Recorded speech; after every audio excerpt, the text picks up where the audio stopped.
The engines were finding life difficult. Workmen were mending the viaduct on the main line. The arches needed strengthening. The Fat Controller did not want to close the railway while the work was done, and so repairs took a long time.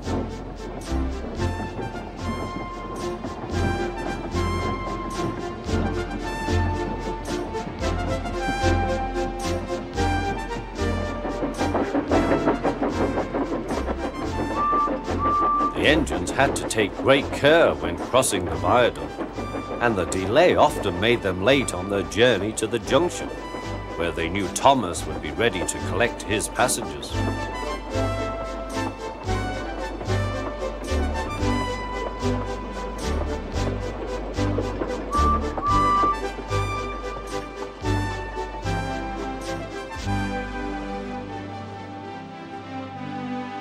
Thomas grew crosser and crosser. "Time's time," he grumbled.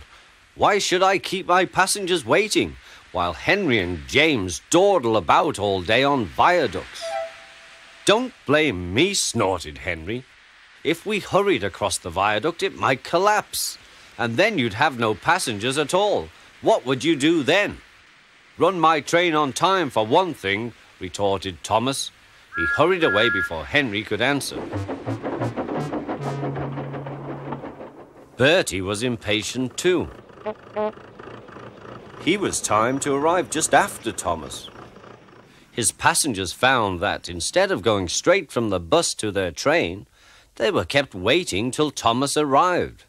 Soon Bertie grew cross with Thomas. "Late again," he remarked, as Thomas panted wearily in.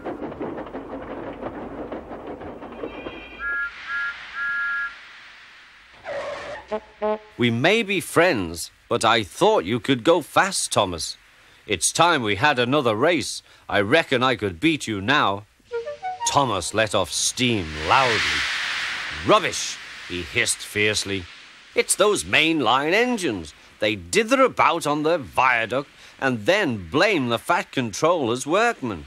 It's just an excuse for laziness, if you ask me."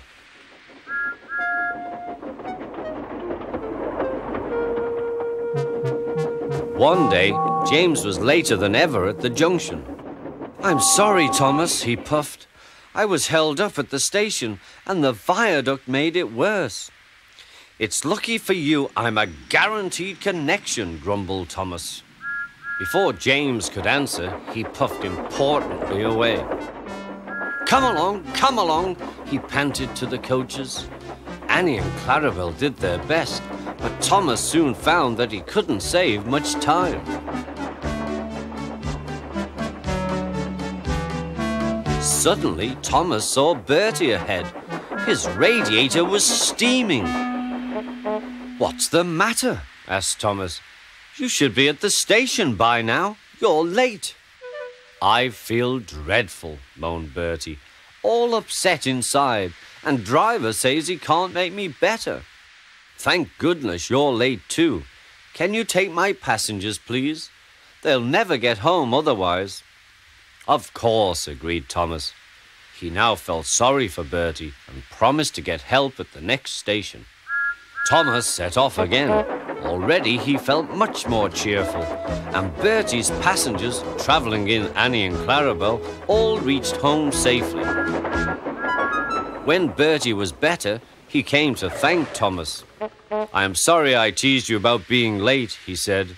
"That's all right," said Thomas. "I'm glad I could help. There are times when being late isn't such a bad thing after all."